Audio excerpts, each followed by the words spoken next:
back to All the Mods 9 with your host, Comfy Socks, and if you'll see behind me a giant column of ice randomly floating in the river, that's the aftermath of some wizards that got out of hand once again around my base. I've gotta yell at them for that. But here we are back in the beautiful world, and we're ready to get some stuff done. Before we start with anything though, I gotta take care of a few administrative stuff, do the boring stuff before we get to the fun Minecrafty stuff. I'm finding that it's actually taking a lot of time to edit down the videos. Minecraft by itself is a pretty long game.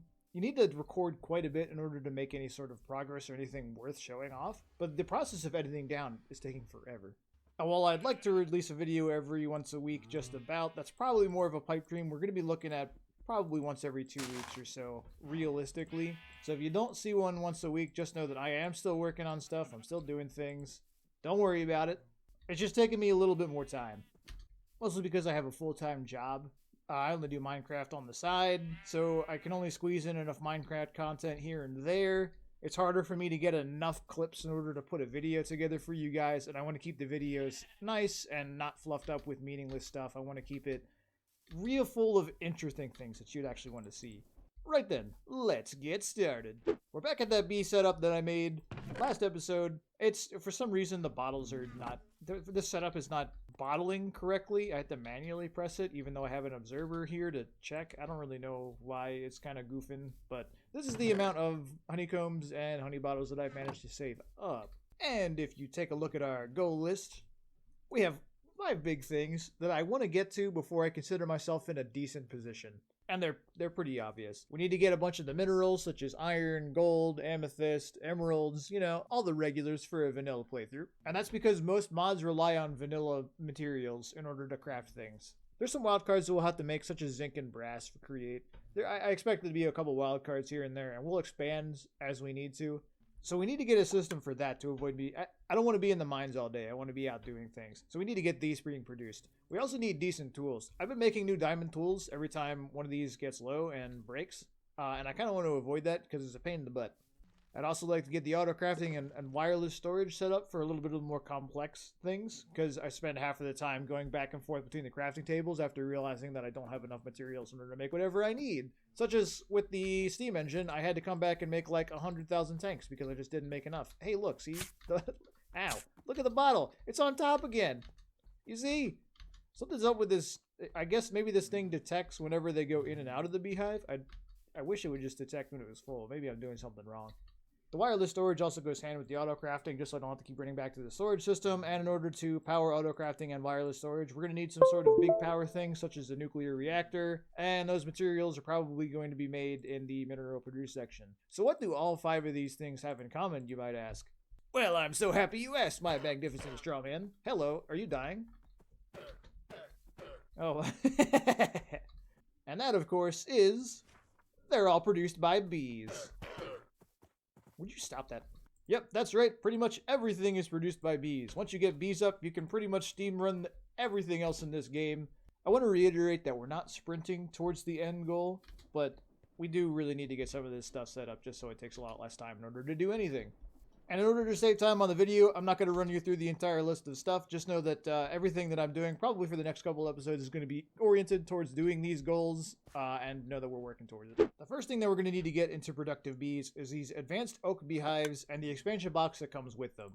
The advanced beehives allow you to put upgrades into them, and the upgrades are pretty important. Things like increasing the productivity. The simulator makes it so they don't come out of their nest. It helps a lot with lag, but mainly it's the productivity things that we're going to need, and the speed ones for the machines. So let's go grab some wood. Quick trip to the oak farm will get us the wood we need.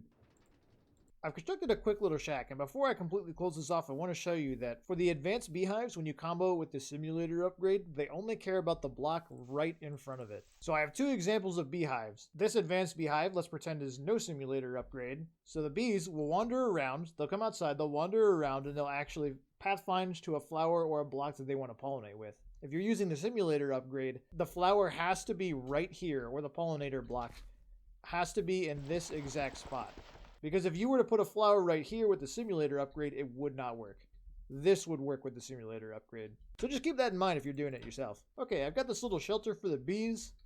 And I have these 2 vanilla bees inside of these bee cages. Now, if we had simulator upgrades, you would just be able to go here and shift click and they'd be dropped inside this beehive, and that'd be fine. Since we're not at that stage yet, we're just going to have to put them in manually. And I believe if you shift click, it'll assign that bee to that beehive. Since we're using the sturdy bee cages, they don't get destroyed after you've released the bee. So we get to reuse them. No, I think he went into a different... Did he go into this one? Oh, he did. Strange. Ah, it doesn't matter. They all need to get filled anyway. I'm going to go get some more bees, and I'll come back when I got this thing filled. All right, I've got all the bees in there now. At least all the vanilla bees that I could find. I haven't bred any, but I got a whole bunch in there just from like random travels. And each time a bee goes in there, it reduces 1 honeycomb. You can also put bottles in here, and it'll produce the honey bottles. And one last thing, you need a roof on any sort of structure that you're planning to put your bees under. For some reason, they'll just randomly take ticks of damage from sunlight. It's only when they spend too much time outside of their beehive, though. Usually, if they're just coming out doing their thing, going back in there, they'll be fine. But if they spend a prolonged period outside of a hive, they tend to take damage, and the only way to stop that is to give them... And just in case something happens where they get stuck outside of their hive, I like to give them cover anyway. I lied, I missed a couple, but I put another beehive in there. So everybody's got room now. We're gonna leave this chugging in the background for right now. Let's talk about what kind of bees we're going to want. And it just so happens I have the big book of bees on me. This mod divides bees up into 4 categories. And the first 2 that we're going to look at are the wild bees and the solitary bees. These are the bees that we're going to need all the types of in order to make all the other types of bees. We're definitely going to need draconic bees and ender bees and all these other types of bees. And they go into breeding some of these other hive bees. And so I have pulled up an iron bee right here. And you can see it's bred from a crystalline bee and an ashy mining bee. And the way you get a crystalline bee, it lives in the nether quartz in the nether. And there's also this middle option of the professional bees, which do jobs, like the lumber bee, chops trees. The quarry bee, this is the guy that I want. He's basically a way to get more stone from a couple types of stone. You can put some diorite or anything on the ground and he'll just make more of it, including andesite. And all the bees kind of have these weird stipulations. So I need to compile a list of the bees that we still have yet to get and go on a hunting journey to get them. Well, I think I've got it. It's a pretty big list, but we have a bunch of them already. So this list would be even bigger if we weren't doing some preparations beforehand. And there's one on the back as well. Some of these can be a little tricky to spawn too. They got special conditions to them. So why don't we just start at the top and work our way down. Blue banded bee. The description's pretty vague, but it looks like it can spawn in the acacia and maybe dark oak. Let's go to a dark oak biome. Dark forest over this way. Less than 1,000 blocks too. Ow, ow, ow. I don't think we need a boat. We can kind of just float. Now this is traveling in style. Oh, I see a reed bee down here on the map. No, not you. Yeah, there he is, there he is. It wasn't me. I didn't do it. Oh, he's still alive. Oh, I thought I killed him. And by me, I mean not me, of course. I would never. What's another? There's a nest. I just heard you. Yellow carpenter bee. No, I don't want you. You suck. There is such thing as a nest finder. I don't really see the need for it, though. You'll end up finding a lot of empty nests. Just nests that don't have any bees in them. Oh, green carpenter bee. I already have that one. Finch, finch, finch. Lizard. Ooh, I see him on the map. There you are. Oh, nice. I barely had to wait any time at all. Ideally, we want 2 of every bees so that we can breed them and get more if we need to. We'll see how lucky we get. Ooh, there's another one up there. See him already. Man, the heck was that, a grizzly bear? Oh, it is. Look at that. Well, I'm going to go over this way. A lot of bees in this forest. Okay, we can take the blue bandit out, and I will put warped up here just so we can delete the final page. We're not done in this area, though, because we need this neon cuckoo. Takes its nest in blue banded bees' nests. I know they have a random chance to spawn. We kind of just got to run around and get lucky. And anytime we see a blue banded bee now, I guess we just say, sayonara, fella. Actually, I'm not sure about that. I don't think we need to kill them. The neon cuckoo will just do its thing. Hello, zombie. Hey, what's here? What you got here? What? Why is there 3 creepers in there? Well, I'm just gonna go. Oh, look at this big boy. Oh, that's the green carpenter bee. We already got a couple of them. What is that? Oh, it's like a town. Oh, they have hanging cages of death. Okay, I'm beginning to get a realize of what kind of village this is. Any neon cuckoos? Is that a woodland mansion I see? Oh, there's a big chicken in here. And there's a kitty here. Whoa, there's a bumblebee over there. Hold on. Hey, is there anything in here? Blue banded bee. Come on, Neon Cuckoo, kick him out. Oh, is that him? Is that him? He's the chonker? Yes, you. Yeah, yeah, come here, come here, come here. Oh, he's so fat and beautiful. Come here. Yes, bee acquired. Oh, there's a sweet bee up north. I see him. Does he spawn in snow biomes or something? Where do you live? Oh, you do. Look. Oh.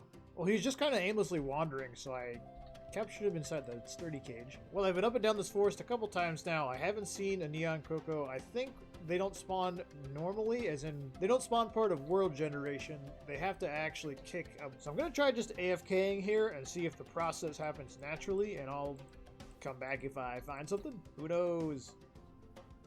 Ooh, we got one on the map down, what, this way? Ooh, finally. I've been here for like an hour. What, that's him? That tiny little thing? He just went inside a nest. I just saw him go in. Ah, I found you. Oh, he's out again. And he's in. Thank you, sir. We got another one right over here. All right. Ooh, there's our second lad. Now, where do you live? You know, it's okay. We don't need a nest for him. I got plenty. Well, that's another one off the list. You'll love to see that. Well, unfortunately, next up is the Nomad, which is the other one that requires random spawn chances. So we need to find more ashy mining bees, which are found in gravel, sand, and dirt. Oh, waystone, huh? Don't mind if I do. Okay, for this next couple round of bees, there's a lot of them that we just need in order to spawn in. We need ashy mining bees. Stony Shores, I tried using the nature compass. The biomes are just a little small, so we went to the biggest stony shore that I know of, and I just plopped a bunch of dirt nests down because they can spawn in dirt nests. And we have to use this honey treat on them, and now it'll potentially spawn more bees. So I just made a whole bunch of them. Hopefully we get some ashy mining bees in there, and I got some reed nests down here because we do need one more reed bee. And so hopefully when we come back, we'll have some bees in these locations. You see they have a huge cooldown. And the ashy mining bees, in order to spawn the nomad bee, which is what we're really after, we need the ashy mining bees to come out, pollinate something, and go back into their nest. And when they come out of their nest from being pollinated, they have a chance to spawn the nomad bee. It's something like that, so they have to be able to pollinate, is basically what I'm saying. And hopefully with this setup it'll work. I'm just gonna AFK over here for a little bit and see if it works. Fingers crossed. With the proper setup, that didn't take too long. He's the second one that I found. Oh, he's lost. He's really, really small. But I found another one earlier right there. So as soon as he goes back in the hive, we'll yoink him and put him next to his brother and move on with the next set. We got Nomad from this. We got the leaf cutters as well. And we got reed bees too. From what I can find online, sweet bees only spawn in cold biomes on snow blocks, and sugar bag only spawn when you break cocoa beans. So we're gonna have to find a cold biome, and we're gonna have to find a jungle. Well, there's a snowy biome 1,000 blocks this way, so let's just go here first. The jungle biome is about 3,000 blocks in that direction. We'll handle that one later. Well, this does look like a cold biome. Hey, there's a snow creeper. Hey, man. What up? Oh, he didn't blow up. Or twice. Slug. More slug. You think I can jump up here? Ha! That's incredible. You can jump up on top of the block. On top of the ice block. That's so amazing. If I was gonna find sweet bees anywhere. Oh. Well, and we got the sweet bees. Well, that was relatively painless. Now let's go get that sugar bag. Okay, we've arrived at the jungle. There's not any sugar bags on the map, so I'm just gonna start breaking cocoa beans and see if we get lucky. Whoa. That was quick. Hey, wait, come here. Nice. To be honest with you, I was kind of concerned on all the mods 8 that didn't work properly. You couldn't get sugar bag bees, so I'm happy to see that it's working in all the mods 9. It also means it should be convenient to find another one. Ooh, scooped them up real quick. Well, adventure done. Time to head home. There's obviously still a lot of stuff out in the wilds that I have to collect. All these different sapling types and different plants and things. I don't have the backpack space for it right now, and I'm not going to worry about it, trying to get bogged down. I just want to focus on this one task. At some point, we're going to have to worry about it, but not this episode. We are a man with a plan. Hello, what's this? Slimy bees? Well, I was going to save that one because I thought we were going to have to do something special for it. I didn't know those just spawned, so I guess we're going to get one more. Thank you, sir. Nothing here but monsters? Oh. Wait, you can type whatever you want? Bam. Back at the base, and all the bees have been safely put away. I got them organized in the chest, too. So then if you look at our list, we have a couple of nether bees and a couple of end bees. First, let's find that crystalline, which spawns in quartz nests. Well, that's not too bad. Well, if we go east a bit, apparently we'll be inside of another waste biome, so that's probably where we want to go. There's also some sort of town or something going on right here. This is not looking... This is not looking right. Oh, I see a magmatic bee right there. Are you above or below? Finding bees in this place is quite difficult. I have no idea what Y level they're at. Well, I found this guy eventually. He's all the way at the top of the map. Why level 119? I don't know why. This guy too, look at him. What are they doing here? Bunch of weirdos. Finally found you, sucker. Man, you gave me a run for my money. Yoink. Once again, we have a sky bee. Okay, after a while of searching, I just could not find any of the crystalline bee or the glowing bee. They spawn in these two nests, the quartz nests and the glowstone nests. I don't know why. I probably explored for like an hour and I just couldn't see any spawning on the map. So I went ahead and I made a couple nests out in some random place. And apparently you can't use honey treats on these. You have to use glowstone dust and nether quartz respectively. And yep, that does seem to work. So if you're having that same issue, there you go. But I'm just going to AFK here for a little bit and see if I get any bees to spawn in. Well, it did happen. We did eventually get our bees to spawn here. I picked up the quartz nest easy enough. They were still inside the nest. The glowing bees got out, unfortunately. And while I was tracking them down, there's like a section, you can't see it on the minimap, but there's a section right here at the roof that's completely encased. Like there's no way to get in or out of there. And that's where the bee ended up finding its way into. I don't know how. It seems like a bug, like they just keep gravitating towards the sky. But I had to dig a way up there and rescue them, and we got them back now, so at least that's good. We got all our bees. So if you have trouble finding bees in the nether, they're probably stuck on the roof. Okay, we're back at home. All of the bees are safely stored away, organized. We have 2 of each, so we're looking good on that front. And I went and updated the list. Just 2 left. Both of those are in the end, which is going to require us beating the Ender Dragon. I got some time before our buddies hop online. We can go kill the Ender Dragon together. So I figure we might as well do something productive in that time. And funnily enough, there is more bees we can catch just by fishing. I don't know why. You can fish up bees. I wasn't going to worry about these for the time being, but if you look at the recipes, these bees are actually used in bee breeding. So we're going to need them to get all the bees anyway. So why not? Let's go fishing for a couple more bees. There's 3 distinct biomes that we need. We need a warm ocean, deep, cold ocean. There's like 4 variants, and then we need a river. So I'm going to start with the river, and in the river there is 1 to get, which is the water bee. So I'm going to fish up 2 of them.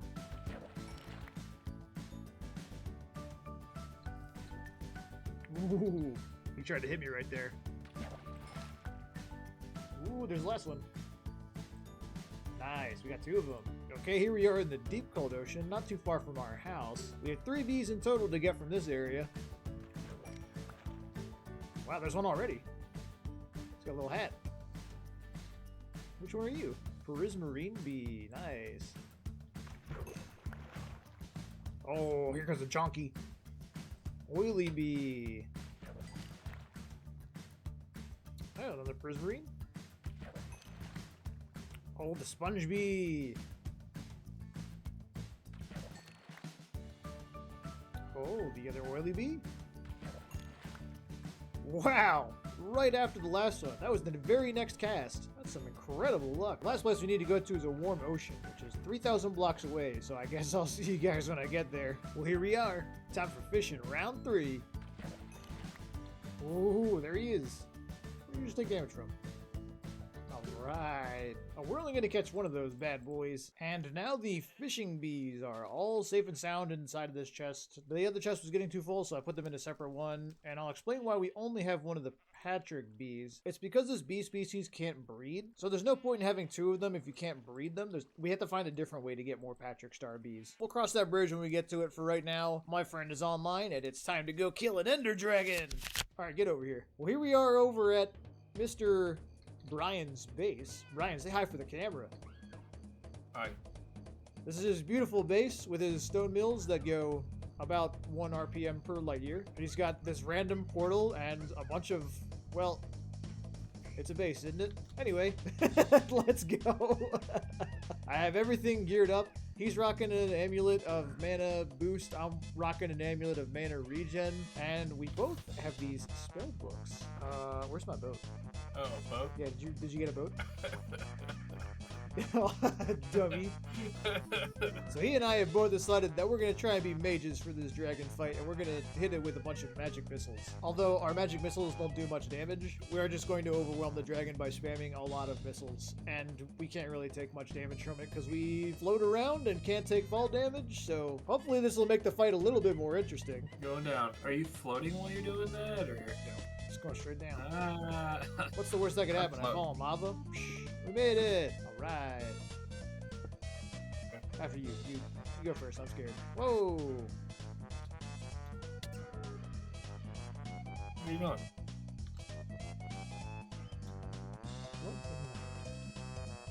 What? Huh. There's like a bell tower that's chirping. You hear that? Yeah. Oh, I think they made this quite a bit different. We're supposed to try to levitate to get up. Oh, look at this. Wow. This is neato burrito. Oh God, what the? Whoa. That's so cool. The towers actually shatter. That's awesome. They're harmless.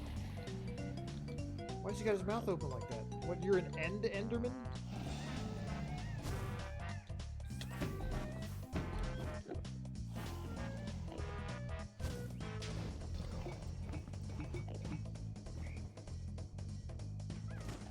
There we go. Yeah. Wait, get him! Get him! Yeah, that's right. Chicken neck. Got him with a couple butt shots. I got him! I got him! Yeah! Yeah! Woo!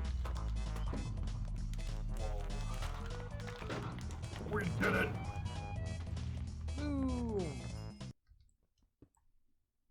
Wild. Boom! Next generation. Okay. This is Editor Comfy Socks. There's an Enderman beneath me. Don't mind him. Editor Comfy Socks here. It appears OBS didn't want to keep the footage of me setting up some stuff for bees in the end, so I'll give you a recap of what happened during this lost clip. The two types of bees that we needed to get required us to set up some nests. So we needed 2 obsidian nests, use a dragon's breath on it to flower it to make the bees come to it. That's for the draconic bees, and for the ender bees, you need popped cores roots inside of an endstone nest. So all I did was set that up and yap my big mouth over and over again about it. We got our bees, 2 draconic bees already in the nest, and the ender bees are just floating out and about. They'll go back in their nest pretty soon. These nests still take a long time to mine, huh? Okay, this place sucks. I want to go home. And there we go. All our bees tucked away, safe and sound.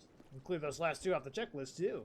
And at this point, I do want to alleviate some fears about the bees that you guys may be having. Bees are very, very powerful, and they basically propel you to the end game to get infinite resources of whatever you want. And I don't intend to use them to propel myself for the end game. I like to have the bees as a backup to get resources that you can't get otherwise, or if you need them in quantities that's just impossible to get through other means. And a good example of that is the oily bee. So I just want to show you, it makes the oily comb, which is the only way to get renewable crude oil. There is just literally no other way, unless you're somehow duplicating bituminous sand. That's the only other way. So if you're trying to get lots of oil, basically your only option is bees. But say, for example, if I wanted to make an iron bee to produce iron combs, it has a 40% chance every time you centrifuge this comb to make raw iron, so we can get buttloads and buttloads of raw iron that way, and that is one method of doing it, but it's not very flashy, and it's kind of boring, and there's lots of other flashy, fun things that we can use in order to get iron, and I'd rather stick to those while we're in the end game, while we don't have that sort of production line demand. Let's do fun things for the time being, and then if we need to upscale our production of the minerals, we have bees as the backup. But for the last half of this episode, I want to make a big cobble generator. I want to make a big scale one. This tiny one does not have enough throughput to basically do anything, and I find myself waiting for cobble a whole bunch when I want to make a sizable amount of iron. Plus, this thing's kind of an eyesore. It's really, really ugly, and I would love to get rid of it. So, let's make a cobble gen. A big one, fancy one, using create drills. And I'm thinking about just putting it right here. We're just going to tear down all this stuff and replace it. 2 hours later. You'll have to excuse the animals in the background, but this is what I got for you. I know it's kind of hard to see right here. Hopefully I'll show it off a little bit while I'm building. But basically we just have a cobble generator. There's nothing special. There's just some lava sources right here, and there's a water column in the middle, and it makes cobble and some smooth stone. We have a row of 10 drills on both sides, so 20 drills in total, and they both just swing down. By throwing a lot of this cobble on the floor, I can get it activated again. So that's the threshold switch kicking off, and then like clockwork. So obviously that threshold switch does shut it off when it gets too much cobble in the system. This thing has to wait a set amount for the cobble to regen, so I just have a timer from RF Tools over here set to 100 ticks, and that gives it enough time to drop off items, go down drill, come back up, and then basically by the time it starts drilling again, we have all the cobblestone ready to roll for more drilling. The storage is pretty bare bones. I'm just using an oak drawer right now. I don't foresee myself needing more than that. For some reason, the threshold switches do not work with any of the drawers from functional storage. I don't know why. I encountered this bug in all the mod 8. Or maybe it's not a bug, maybe it's intended, but the only way I could manage to do it was put a threshold switch on a chest, and the chest just kind of feeds into that drawer with a hopper. I probably could have used a chute here, but who cares? The hopper can keep up just fine. We're at the top here. I'm hovering so you guys can see. The portable storage interface drops off the cobble. It goes here and gets split off by the brass tunnel. So one section just goes to that cobble storage that I have, and another section is going to go down here to something later in the chain. We're probably going to do a whole chain of cobble-related items such as gravel, sand, yada yada. I just wanted to leave that in there for now. So with all that being said, I think it's time to finally take down the old cobble gen.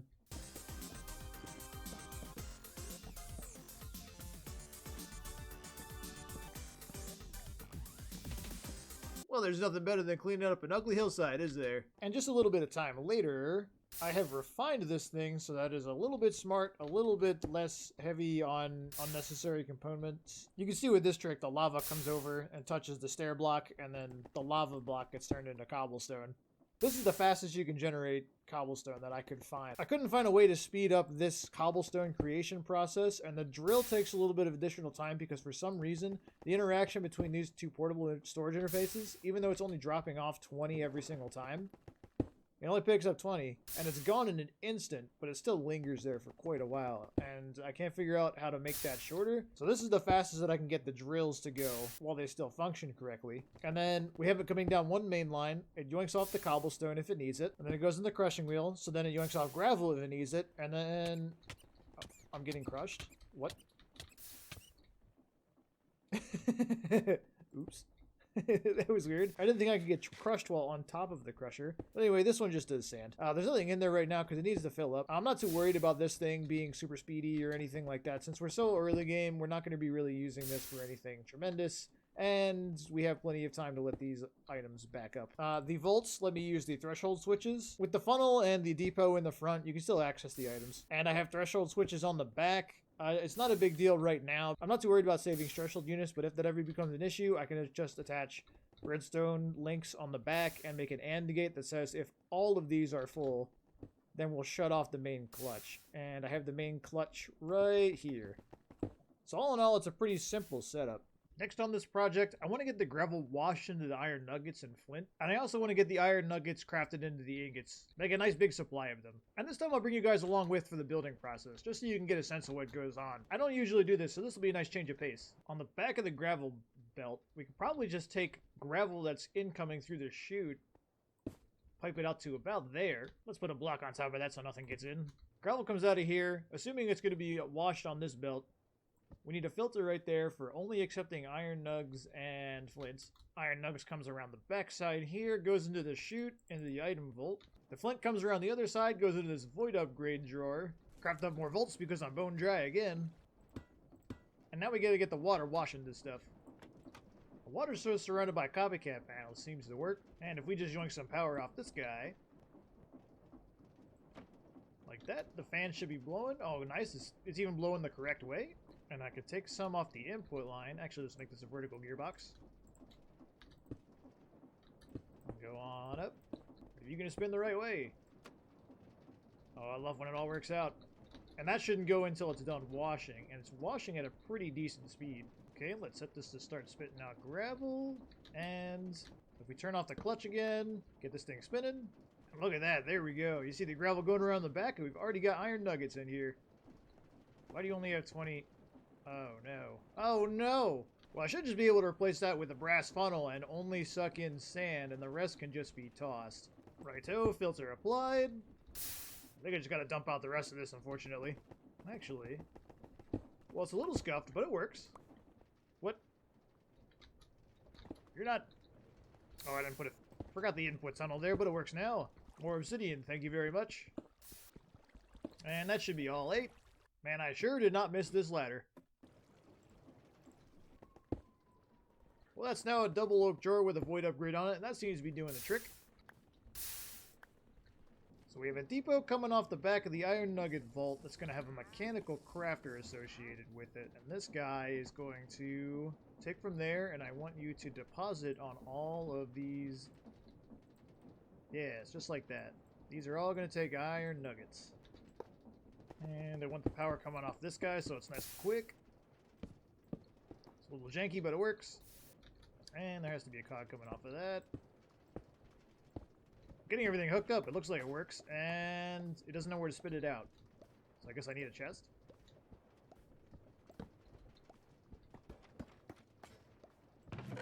So we have the funnel going off of the chest onto this belt, which should be going into this item vault. Is that going the right way? No, it is not.